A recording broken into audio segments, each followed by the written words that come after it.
Tuna here, and welcome to another episode of That Crypto Hustle. I'm here with Sean Donato from OptiCoin. How are you? OptiToken, sorry. How are you, Sean? How's everything? I'm good. You? Good, good. Where are you joining us from today? I'm in Cleveland right now. Cleveland. So both in the same country for once. Yeah, I know. I'm in Miami. It's so good to be back. I'm excited. Yeah. So today, we actually wanted to talk to you guys about what's kind of going on in the market, and what we are to expect for the end of the year. What are things going to look like as well in 2019? 2019, there's a lot of scare out there. Is it capitulation? Is it the end of Bitcoin? Ethereum also had a bunch of, they fired a bunch of people this week. Is in the news as well. The price has gone tremendously down as well. But before we talk about Ethereum, let's talk about Bitcoin. So Sean, tell us a little bit about your involvement and what you've been doing these last few months in this bear market. Oh, well, I've just been kind of hanging out and just kind of watching what's going on. I mean, working a lot on OptiToken, but definitely not reading into a lot of the stuff that you see in the news. That's for sure what I've been doing. As we've spoke about a lot ourselves, and even just last week when we were talking about, where Bitcoin's going, where I think the low is, stuff like that. Mm-hmm. So what's currently happening with Bitcoin? Do you think it's going to continue having a downward trend? There is speculation out there that it might go as low as 1,200. Do you think that's possible at all? Yeah, I just personally don't think that's possible. Mm-hmm. Let me rephrase that. It's possible, absolutely.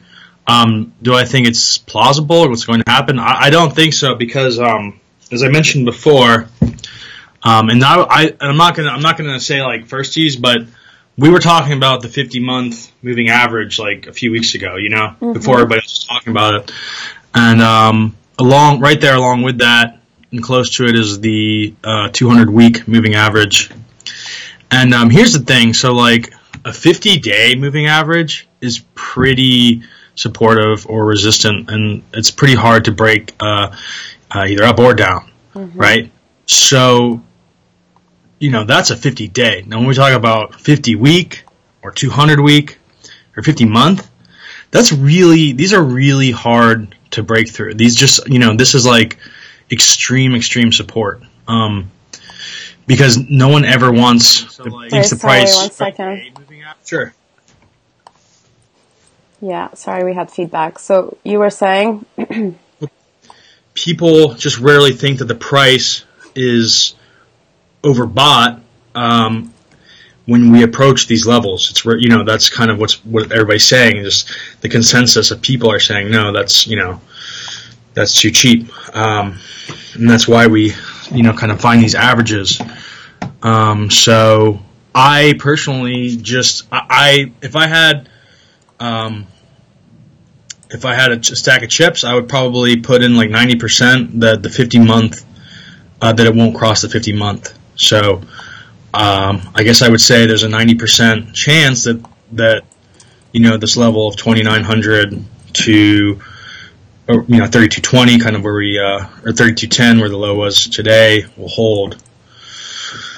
And that's my 2 cents on that. So how have you been sort of managing as far as trading on a daily basis with this current market? Well, I don't really trade on a daily basis, mm-hmm. but I do look at the charts daily, because there's just not always an opportunity to trade. I was trading today. Actually, I just like we also spoke about last week, was how I'm looking for like irregularities. I'm looking for things that stand out to me, and something that's been standing out is the shorts over longs, and that's also kind of popular to talk about now. But we've been talking about that for a while. It is what it is. It's a really good indicator when there's too much of a delta between the two. That they kind of tend to converge, and I think that's what's going to happen. The shorts are way higher than the longs, and even it seems right now people are still opening new shorts. That's pretty crazy. because we just snapped like a rubber band, and we just talked about that a few hours ago. We've been trying to get this video on, and we were just talking about that. So whatever, we're here now. But you can't see my screen, can you? Let me share my screen. No, share your screen. Yeah. Okay, I'm sorry. I thought you could see it, but no. That's me. What's this? So what we're going to go over right now is Bitcoin is sort of explaining the current market. You're also going to share with us like what your predictions are, and kind of like potential trading plays. Sure. Yeah, and I'd love to talk as well about mining, because we talked a bit about that offline, and so how Bitcoin Cash, like how was it responsible for the dip? Was it responsible at all for the dip? Perfect, yeah. So hold on, let me do Skype so we can just see your screen. Perfect. You're live, we see your screen. Here's my messy chart. But whatever, I kind of like it that way because it kind of like leaves it undecipherable for anybody except for me. So what are we looking at? Right here is the day on Bitstamp, and I switch between Bitfinex and Bitstamp because I trade on Bitfinex, so it's relevant to me. But I also sometimes I'll use another, if I don't know, depending on the coin, I'll use a different chart, but this one seems to be good and the most popular right now also, so that makes it the most relevant to me. And actually, one thing I've been looking at a lot recently is the RSIs are almost useless lately, and they're not like useless, but they're just not like, we can couple them and like we can use them as an argument to like, hey, like right now we say, hey, we're also oversold. So you could use the RSIs to add to any bull argument. But at the same time, if you just, they're not very relevant right now. Let's just leave it at that. That's okay. They will be later on again. I'm sure. I believe they will be. So I've been looking at volume a lot. Right, because right now everyone's selling. Yeah, so like here we had a really big volume sell day. And what that kind of like signals to me is that people were willing to sell. Like the consensus is willing to sell at the level we're at. And as you can see, the price kind of followed, and there really wasn't a lot of supporting buy volume until around here. But it really wasn't that heavy either. Today's interesting. The volume's up. It's still red, but I am almost kind of curious how we'll end because we just bounced pretty big. So this could be green or red. I'm not really sure how this will end. So that depending, if this was red, this would be pretty bearish. But if this volume candle ends green, then to me that's kind of like a nice sign that we could, have some continuation of upside. The shorts just got squeezed super hard. That's absolutely what that big jump was from. It's funny too. I literally bought like almost at the bottom. It was perfect. And I was sitting. Luckily, I was sitting at my computer. We were both waiting for each other. So I was sitting at my computer and I watched the price go up to like 30. I think I closed out around 3,600. But it went all the way up to 3,730. I mean that. So if you want to talk about, I don't really like capitulation. To me, like I don't really even know what. Like I don't care about that word. I am always looking for that type of candle that's associated with it. That being like a hammer. Basically what we want is a long lower side of it, meaning that as it dipped out low, it wasn't able to sustain it and jumped right back up, and that kind of signifies that hey, like no, this is too cheap. People are buying, like demand is crazy here, so the price gets spot back up. And so could it continue going up right now or? Oh yeah, absolutely. Yeah, I don't think. Like I said, I mean, now here's the thing. There's kind of mixed signals right now. Let's look at a smaller chart. There's definitely mixed. Ooh, that's a beautiful candle. This is really bullish candle. A volume I'm talking about. And that was in the last 4 hours where we're looking at? This is the 4-hour chart now, yes. Yeah, that is really bullish. Yeah, that's a lot of, so I mean, how much is that? A lot of that short squeeze, but a lot of it's probably also people saying capitulation, bottom, blah, blah, blah, whatever. And I don't blame them for saying that. But I don't know. I liked timing a buy around where the 200 week was, and then again around the 50 months kind of what I was going to do. I'm a little more hesitant to come in and buy after the bounce, if that makes sense, because I'm not really sure what, we're not it's not like, oh, the bear season's over, the bear run, the bear market's done. We don't know that. There's not enough information yet. But this is just a good sign, and this is good beginnings to, potential bottom for the year.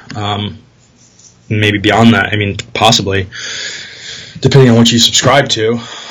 So yeah, the 4-hour chart looks good. This is also not quite engulfing, but this is a great candle and a great volume candle.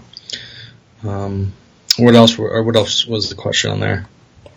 Yeah, so I mean, essentially, okay, so you think it's just going to continue having like an upward trend. So I mean, we might see it bottom back down, but based on the 50-month average, you think there's just no way it's going to go as below 1,500, essentially. I don't know if I want to say upward trend, because I think it'd be more likely that we were sideways for a while. Yeah. Because I'm not sure. I mean, this could probably cause some hype, which is kind of good. The way that the price moved so the bounce was so rapid that can signal a lot of people it's time to buy. Yeah. So we could see a lot of reverse, but I'm more. I think it's easier to imagine that the market will kind of be cautious and suspicious now on the upside and the downside. And so I think a lot of people kind of sit in indecision and say where do I buy? And also I sent you a very interesting tweet from Jackson Palmer, who's the founder of Dogecoin, and he mentioned the fact that crypto's on sale, and I mean, kind of making fun of, I guess, the charlatan trying to exploit our fear of missing out via social media to protect their personal investment. So he's kind of telling a very different story where he's warning people to re-enter. How do you feel about his statement? I mean, I know he's kind of a controversial person to follow, but how do you feel about these kind of statements, individuals who are just kind of really negative about where crypto currently is at? And, yeah. Sure. Real quickly, I'll tell you though, I would bet a lot of money that we'll come right back up to the 20-day moving average. And if we're lucky, we can go up toward the 50-day moving average. I'm sorry, this is on that 4-hour chart. So that would be the 80. And that's for Bitcoin, yeah. Basically these levels. So we're I think these look pretty legit to me. Mm-hmm. And so I would keep an eye on, and this would be on Bitstamp. Keep an eye around 3,700 to 3,900-ish. That would be, if you caught the wave up now too, that'd probably be a good time to close if you're if you're long or something, or you're margin long. And then, all right, you're talking about Jackson Palmer. So yeah, I looked at that tweet, and I don't know.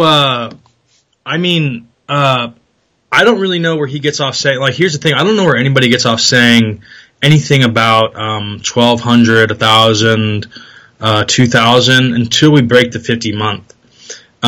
Anything, because it's all speculation until we break the current levels we're looking at, right? Mm-hmm. I mean, why those levels and not the support we're currently at? There's no evidence saying that those are significant levels, and the ones we are at right now aren't. In fact, there's more evidence saying that where we're at right now is this is tangible. This is more relevant.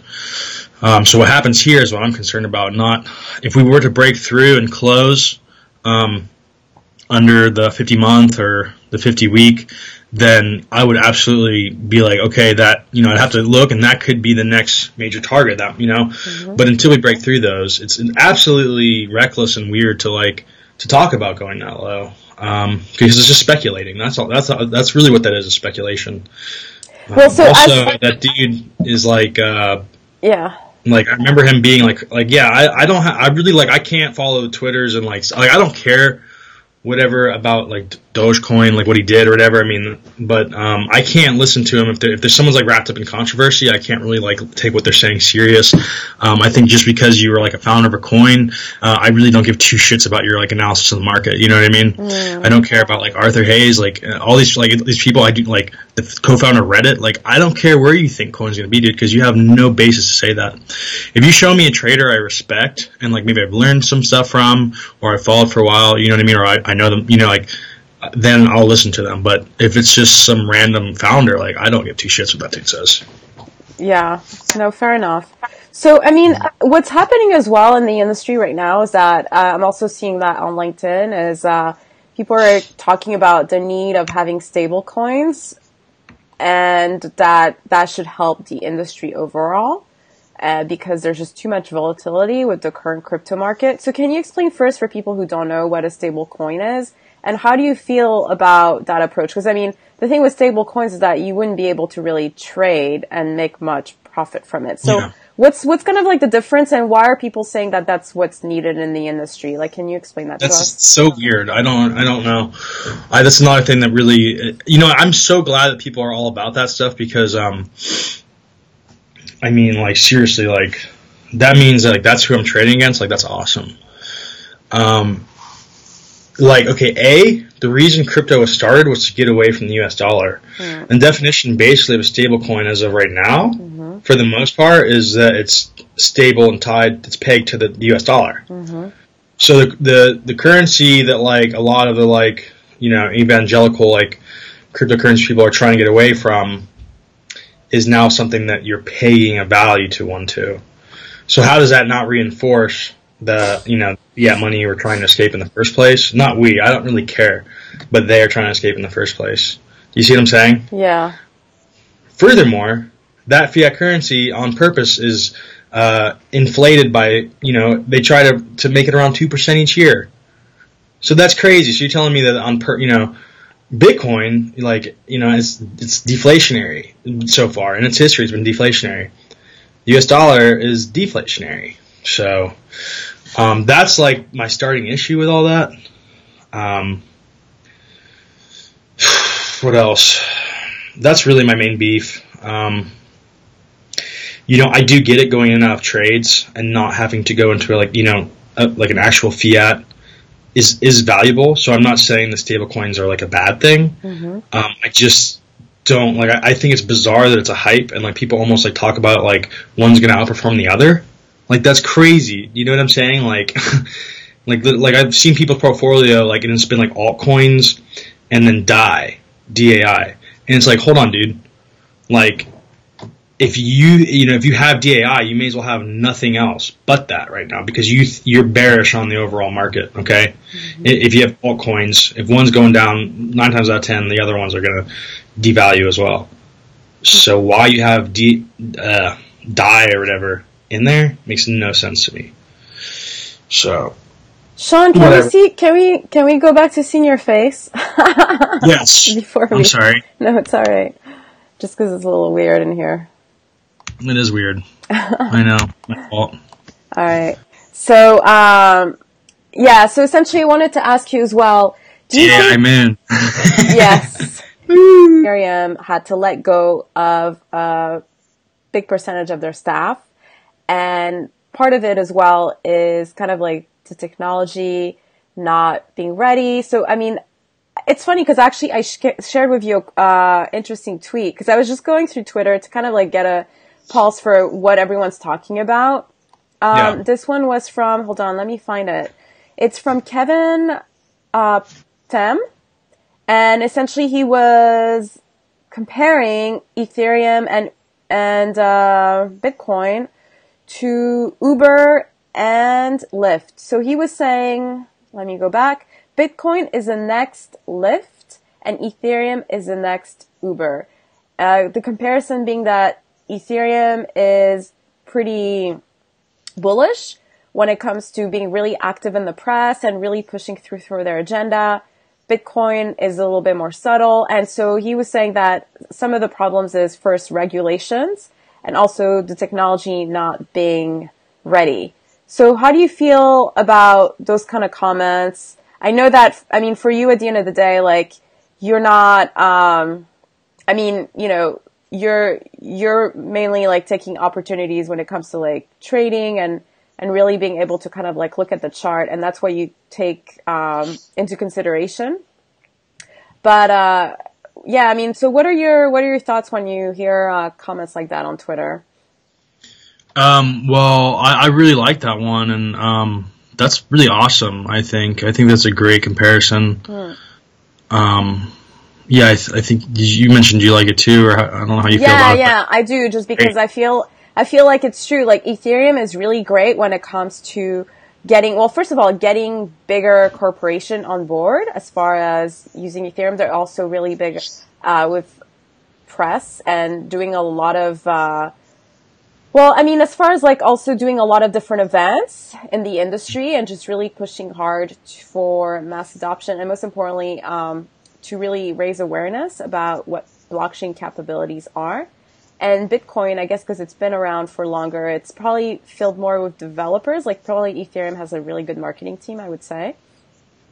And so, yeah, Bitcoin is, essentially it's just a bunch of developers like trying to figure out what's next, I feel. Yeah. And partially that's kind of what there was a little bit of a war a couple weeks ago. I mean, that's what kind of started, I personally think, correct me if I'm wrong, but that's probably what started sort of the downward trend, was the war between Bitcoin and Bitcoin Cash. And you were explaining to me that was due as well to hashing power, right? And mining. Well, actually, the way I was trying to wrap my head around how that can be related, because I've heard the same thing as well, and to me, like, I can't correlate really the major connection in hashing and price. I mean, the only thing we could figure out was that, let's see, okay, this is the only scenario I can see how this would really affect the price. Mm-hmm. Okay, so not a minority of the miners, but like a significant amount of the miners, or some of the bigger mining entities, left mining Bitcoin to go and take their equipment to mine Bitcoin Cash. Okay, in the meantime, that leaves kind of more hashing for other people. So new people coming in, able to take that, to fill in the gap, like even just like people at home or smaller outfits are able to get a larger piece of the pie, of the Bitcoin rewards. And when they're getting, when they get the rewards and they're getting their Bitcoin, perhaps they have a larger propensity to sell than the entities who went to go mine Bitcoin Cash did. Do you see what I'm saying? So like, they may have wanted to cash out 6,000, while the ones who were mining may have wanted to hold the price there 6,000 and wait long enough for the bears to run out of steam and then reverse the market from there, turn it bull again. So, if that breaks apart, it's going to be all bad. And that's kind of like gives us a picture of what happened, right? Like, it kind of fell apart. There's just too much selling, and they couldn't, whoever left wasn't doing their part to buy the market back up or to keep it high. Well, did they care to keep it high at this point? What? Did they even care? Because it seems like everyone just cashed out to, we were just experiencing a fork. Well, what I'm talking about is Bitcoin, keeping the price of Bitcoin high. And so, mining stuff confuses me as well, but in the equation, basically, there's expenses and then there's, profits. And so it's like the cost of electricity, basically, and the equipment or whatever, what other expenses a person has, labor. And then there's how much Bitcoin am I getting, as a reward for, the blocks you mine and stuff. So, at a certain point, like now, I'm pretty sure the cost is over revenue. So, people are probably losing money right now, because I think the profitability is it was around 5,500 for a while, but I think it's lower now. But I haven't checked it. But Does that make sense? Yeah, it does. I mean, I just think, right. But just in general, to speak about what's going on in the market, it's definitely scaring people away. People who bought when it was at all-time high are either holding at this point or have already sold and lost. And it's probably going to give a lot of individuals, like, obviously, like retail individuals, like a bad taste in their mouth. And it's going to be interesting. Yeah, so I think there's going to be a bit of a cleaning that's going to take place. And 2019, I mean, what do you think we're going to expect? Well, yeah, it is going to give people a bad taste in the mouth, but like unfortunately, that's kind of the way like markets work. The profits have to come from somewhere; they don't come out of thin air. And unfortunately, one person's profits are another person's losses, basically. So it is kind of what it is, it's a little hot potatoish at times, but you could say that about equity markets as well. To a certain extent, because equity markets have plenty of scandal and stuff in them. And at the end of the day, it's kind of like what if you believe in Bitcoin, you think it's like a value. Then, for me, I can say it's easy. I don't see it as just hot potato, but it's easy for people to look at it and kind of see it like that. But so yeah, people will go away, and I heard somebody say, and markets have cycles, absolutely. And I heard someone say something good recently, and it was that, like, when all the Lambo and the hype and the FUD people, whatever, all the, like, noobs, kind of like a lot of them disappear, it'll, like, leave more area to focus on development of Bitcoin, and kind of, because you get away from, like, like Lambo and, I want 10x and this and that, Bitcoin 20, and you get back to, like, okay, like, where do we go from here?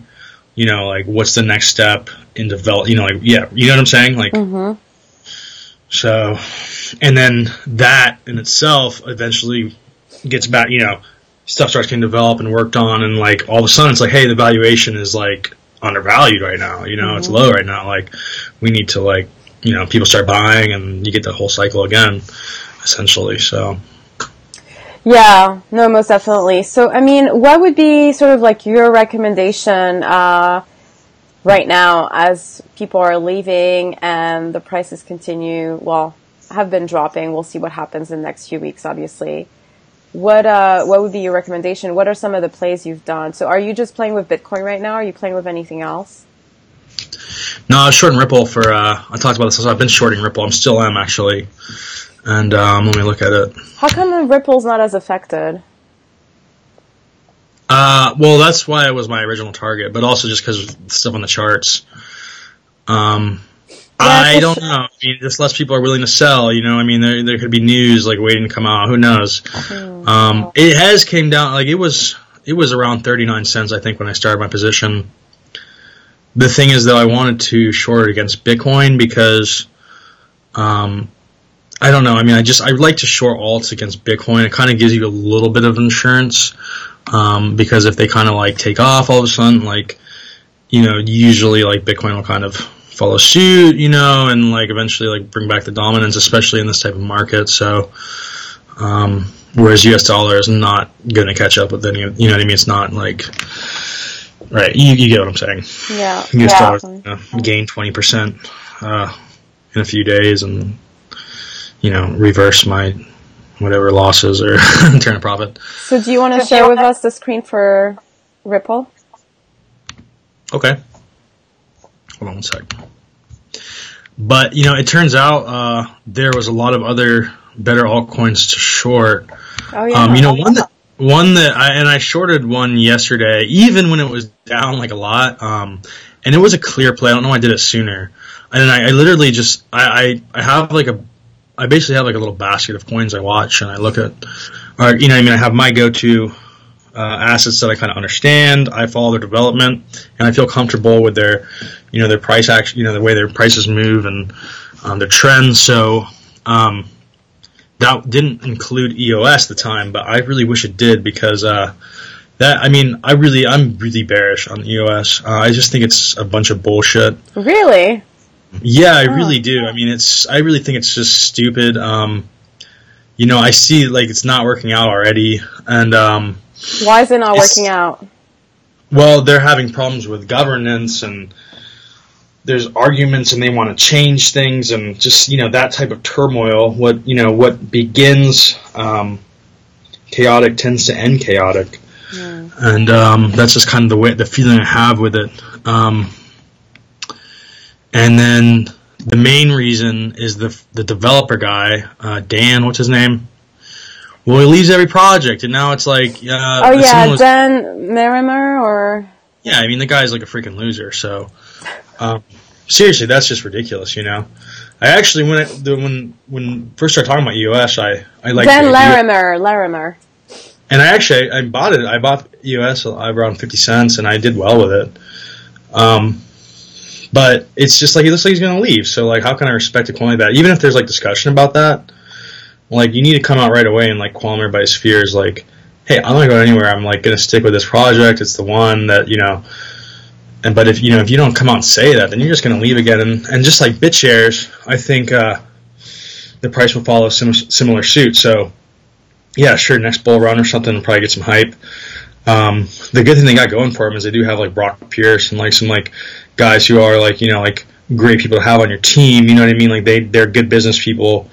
Good management, stuff like that. So, it could be taken over and do okay, but I'm pretty bearish on it. I don't, I'm still, people can diss on Ethereum all they want. That's still my go-to. I love Ethereum. Yeah, no, not you, but no, but it's true. A lot of people diss on it. I have to agree, especially now that, they're having all these scaling issues and, they have to restructure. But yeah, I absolutely love Ethereum as well. I really hope that, I think Vitalik also would just get a good vibe from him. It seems like he really cares about the technology and really coming up with a solution. So yeah, that in itself. Well, really, I know, exactly. I feel the same way. I really think it's messed up. What's he, I don't know anything he's, like, I haven't seen him do anything so far where it's like nothing stood out as like a red flag. Like, he's just a developer, man. Yeah. He's, you know what I mean? Like, people like are on his nuts, and like that's their fault. You know what I mean? Like, he's just like some like Russian kid who's like a brilliant kid who's like, just doing his thing, man. Mm-hmm. And I have no beef with that guy. And so like I have more problem with the people who are out completely bashing it who weren't bashing it at ICO. Where were you at ICO? Because I can tell you what, it was not popular to be against Ethereum at that time, because it was really like, oh my gosh, like, is this, it was really like a big proposal, and it was exciting and interesting, and it got people involved in crypto. And people make that argument, and I agree. Like, there's nothing wrong with that, man. It is a free market, it is a free world. If somebody wants to do a project, then cool. And if you got a problem with it, like, voice your opinion, like, from the gates when you have that problem. Because voicing it now when everybody's vested and, like, bought in at these levels is almost like, you're almost like doing a disservice. Yeah. But you may as well just leave it alone. You know what I mean? Like you should have bashed at the beginning, or just not at all. Like, there's no, like, bashing it now is not gonna, like, it's silly, man. And I wait for, I'll be really excited when Ethereum, takes off again. They're all, flip flop, because it will happen. Yeah. No, it will happen. Cool. So you were going to share your screen with us to show us the shortings you're doing for Ripple. And then, yeah, I think we'll Can you see my screen? No, I can't. Really? Oh, I have to put this up. Can you see it now? Yeah, now I see it. Perfect. Let me switch. Okay, we're all set. So we're looking at Ripple. Yeah.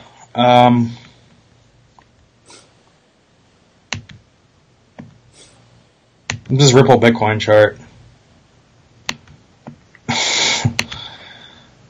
I don't know what it's held like. All right, so wow. I think we shorted over here, okay? And it gave us some stuff on the sequentials and the moving average. Mm-hmm. I think I was watching the RSIs as well. I'm picking up some new tools lately, which is cool. What are you using? Well, I've been more into volume lately. And volume's something that, is like that's been a favorite kind of thing to look at for a while. But that I didn't really know much about the CMF, and there's a few other ones. But yeah, that's a good one. There's this cash flow index. There's a few things that are really good to look at. But the sequentials is also pretty new. I think I've been looking at sequentials for about 7 or 8 months, and they're pretty legit. So anyways, we shorted it here, and this was a red 3 below, red 2 below, previous low. This was just a good signal right here, okay? This was like, okay, this is short time, and we're under the average, and I was pretty suspect that the 50-day wouldn't hold. I guess it's on the 12 hour, so whatever. I was pretty sure this support wouldn't hold. I guess that would be the 25-day technically. So, and it didn't. But the thing is we're not like down that much. Like we're almost sideways still. Even after we broke through the 50, we were still a little bit sideways. But I'm still bearish, and I still have my target down here. It just kind of sucks because it's one of those times where it's not that I was wrong about the trade, but the timing might have been a little off, and there may have been, there's a little bit of opportunity cost happening because it looks like my money would have been better suited shorting EOS, just basically based on it being a shitty project. and let's see here. Yeah, it is just shitty when the guy is like an elite. I'm sorry, that's just what it turns into. I'm not about like bashing projects, but yeah. So I think it'll come, and I think this is around. Is it gonna go down, or what are your predictions based on the candlesticks? Around, here we go. It's at. Can you switch to hourly? Because now you have it for the week, no? Oh, 12 hours. Not sure what we're looking at. Yeah, the 12 hour, I must have had it on there that was where I kind of saw the initial downward trend, but we can switch it to the day. It might be relevant as well. Yeah, totally. I guess it's the same type of stuff. It hasn't fallen to the 50-day yet, though, which could also hold as well, and that looks like it sits around, I have it on percentages and not, regular, but if I change it, I'll have to like squirrel in forever. So I think this is around like 80,000 Satoshi or something. That's my goal anyways. It's my target, so it must be around there because I have that. So that's my target on here. As you can see, it's under the 20-day moving average, and I just am prone to think that it's going to continue on this downtrend and probably land up somewhere around here. Maybe I'll catch support. It'd be nice if it went even lower. I'm not a big fan of Ripple either because I would think they're really cool, and like if somehow you had like equity in the project, but I guess then they'd be a security, so they don't want that. But that being said, like what is a coin for? We talked about this before, but it's true, man. What is a coin for? What's it do? You know what I mean? Like it does nothing. Like if someone doesn't have to use it for their service, like what is it? Yeah. Right? What is that shit? Well, isn't it? Yeah, they want banks to start using their coin, essentially. Well, they require them not to use it, though. Yeah. They can just use their ledger system without the coin. Well, and then what also really confused me about Ripple, because I have a couple friends who are like very pro Ripple, is the fact that they claim that they're decentralized when they're not. There we go. So that's what's really interesting about that project. Yeah. But, they're really good at press. Like, they brought in Ashton Kutcher to be behind the project, and maybe that's going to be their forte, where they're really killing it when it comes to press, and they might be able to get individuals who aren't as matured in the crypto space and get them to be involved in the project. Like me. They brought Ashton Kutcher? Yeah. He was in the Ellen DeGeneres show, and he was talking about Ripple. Like, that was a few months ago, like 8+. But yeah, so they have their game when it comes to Ripple. to the marketing aspect of it. You better be careful of that, man. You get in trouble, like... Yeah. Cool, Sean. Well, I mean, we're at the 40-minute mark. What are your, like, final conclusion? Let's see your face. Let me do split screen here. Let me look at... You want me to look at the EOS chart real quick and see if there's let's do that. Let's do EOS. I remember... Actually, I saw that in the Ethereum Bitcoin chart still looked pretty bad when I looked at it earlier. So... Although I'm not, like... I'm like... I like Ethereum. I think it's going to be worth a lot one day. It may, in the meantime, you know, not fare as well as Bitcoin, perhaps. EOS is just under all of its moving averages. I don't even know where I'm going to find some support at. Let's look at the week on this. I don't know what that's draw for. That's because we're in Bitfinex. Okay. Damn. Okay. Well, it has okay. It does have that's a 50 week, I guess, though. What is that blue line there? That's the 50 week. I believe, yeah. The average. I'm sorry, right here? 50 week average. That's the 50 week moving average. And we're under that. And we're under the 20 week. And we have some really bearish candles with no sign of reversal. So, wow. Well, I mean, I think I'm going to keep shorting EOS Bitcoin. I mean, really, like, yeah, I'm really not afraid of the downside as far as like EOS like taking off all of a sudden.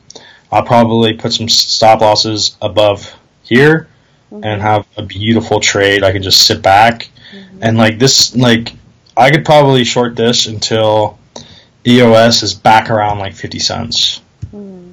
So that, you know, so I'll watch the dollar charts as well, just so you, cause like I want to, you know, like I believe that it will find, there's like relevant levels. That's kind of like a, like, I mean, it was more or less their ICO level, because for quite a long time you could buy it for 50 cents while it was still in ICO. So as far as I know, it was basically around 50 cents on average price for the ICO, because whether you went and bought it on in their little auction or not, you could have went on Bitfinex and bought it for 50 cents, give or take, you know. So that to me signifies a relevant level, and so that's one I will watch. Currently, it's at $1.74. That is a lot of downside. That you could. Where was it in March, or was it April 2018? What was the highest? I'm sorry? Oh. March 2018. How much was it at? I think that's when it was the highest, no? Or April? Yeah. It was, its high was 23. I sold a bunch of like 23 USD, and now it's to one. Holy. I know. That was a huge supply, man. It's like, it looked suspect when it like started getting up this high, and. Yeah, really? Yeah, I mean, you know. Interesting. I mean, I wasn't watching, like, I don't think I was really looking. I wasn't really checking. I mean, I was kind of just like locked in a bowl, and I wasn't even really. I was like holding, and I wasn't so focused on like I really wasn't in on charts. Like, where am I doing this or that at? It was pretty, you know. But when it got up to around $15 or $16, I was like, this price is suspect. It's ahead of itself. So. That's a good call there. Yeah, let's see. It is nearing. It is possible that in a week or two it could have a recovery, back up probably, you know, and it could go as high as the 20 week. But I don't see that being relevant in the past, so I don't have a reason to say it's relevant in the future. But it could maybe go like touch some past support, which can become new resistance. But besides that, I see it coming down to around 50 cents. Really? 50 cents. Yeah. I think I'm gonna short it. I'm gonna look for another entry, and yeah, I think I'm gonna short it. Cool. Thank you, Sean, for all your insights. Thank you guys for tuning in. Oh, can you go back to your... Let's do a split screen. Let's see. Whoa, where we are. I see that. Oh, there you are. Yay, awesome. So thank you guys for watching, and we're going to try to do this on a weekly basis. Me and Sean will coordinate to do it on a more consistent basis, like actual... I don't know, what day's good for you usually? Well, we'll figure it out offline. Any day. Yeah, we'll figure it out offline. Except for the weekends. I mean, obviously. Yeah, no. Weekends. Yeah, nobody wants... No. I need a life. Yeah. For real. But thank you guys for tuning in. If you have any questions, make sure to add them in the comment section. I'll make sure to hit up Jean so he can go ahead and reply back to you.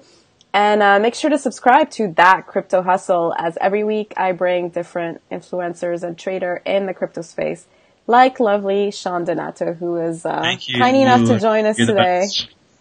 My fave. All right, guys. Take care. Bye. Bye.